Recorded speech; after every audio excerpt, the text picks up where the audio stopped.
Selamat pagi Bapak Ibu Saudara-saudari yang dikasihi Tuhan.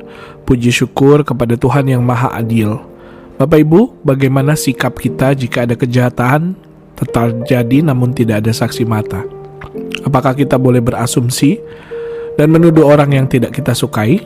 Dalam hukum Taurat yang akan kita baca dari Ulangan 21 ayat yang pertama sampai 9, Tuhan memberikan prosedur yang sangat teliti. Sebelum ada tuduhan, harus ada pengukuran jarak. Sebelum ada vonis, harus ada pemeriksaan diri. Judul renungan kita pagi ini dari Gema Kabar Baik, Kamis tanggal 11 Desember 2025 adalah tidak asal menuduh.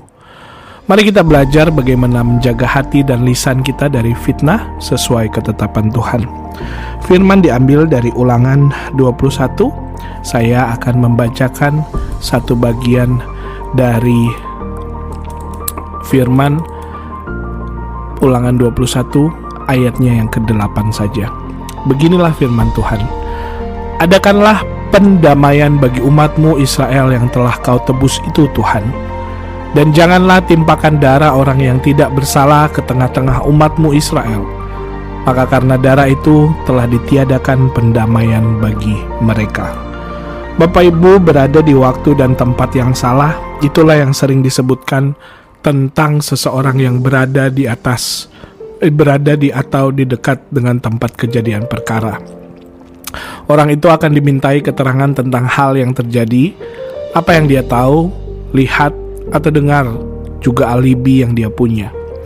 Tak jarang orang itu akan ditahan untuk sementara sampai terbukti tidak bersalah. Juga akan dibutuhkan keterangan dari saksi. Dengan teknologi mutakhir sekarang, akan lebih mudah menentukan orang itu bersalah atau tidak. Bagi orang Israel, pada zaman Alkitab, tentu belum ada teknologi untuk membantu penyelidikan.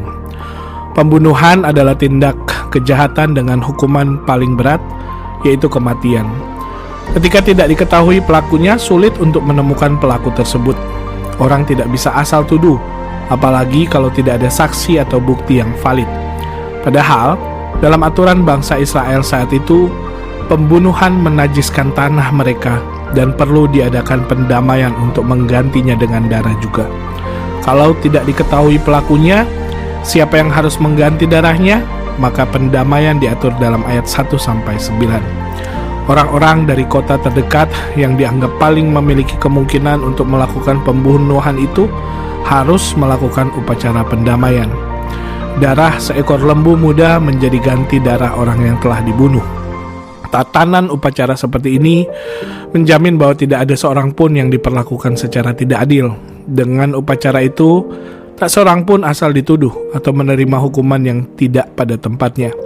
Umat Tuhan pun terhindarkan dari saling mencurigai antara satu dengan yang lain. Semangat yang demikian itu perlu kita hidupi dengan penuh kebijaksanaan dan disertai dengan perilaku baik. Tidak asal menuduh. Penentuan salah benar harus berdasarkan bukti atau saksi yang valid. Jika tidak hati-hati bisa terjadi hukuman salah, hilangnya nyawa, atau rusaknya karakter seseorang. Bapak Ibu, hindari tindakan main hakim sendiri. Gunakan cara yang benar agar hasilnya tepat dan relasi tetap terjaga dan kebenaran ditegakkan. Mari kita datang kepada Hakim yang agung dengan hati yang hancur. Mari berdoa. Bapa kami yang di surga, Allah yang mengasihi keadilan dan membenci fitnah. Kami bersyukur untuk firman-Mu pagi ini yang mengajarkan kami untuk sangat berhati-hati dalam menjaga kekudusan hidup dan keadilan di tengah komunitas.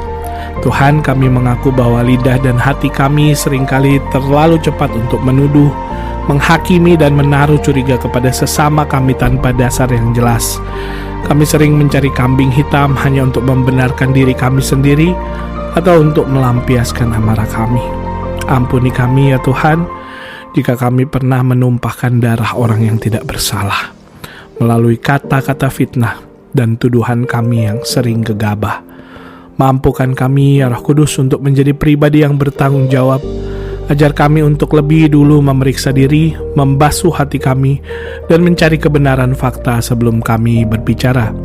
Dan kami bersyukur jika dalam Ulangan 21 dibutuhkan lembu muda untuk menutupi kesalahan yang tak terpecahkan.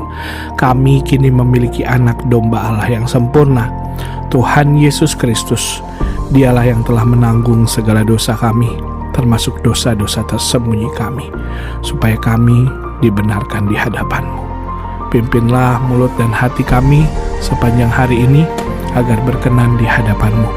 Di dalam nama Tuhan Yesus Kristus, penebus kami berdoa. Amin. Bapak Ibu, selamat menjalani hari. Tuhan Yesus memberkati.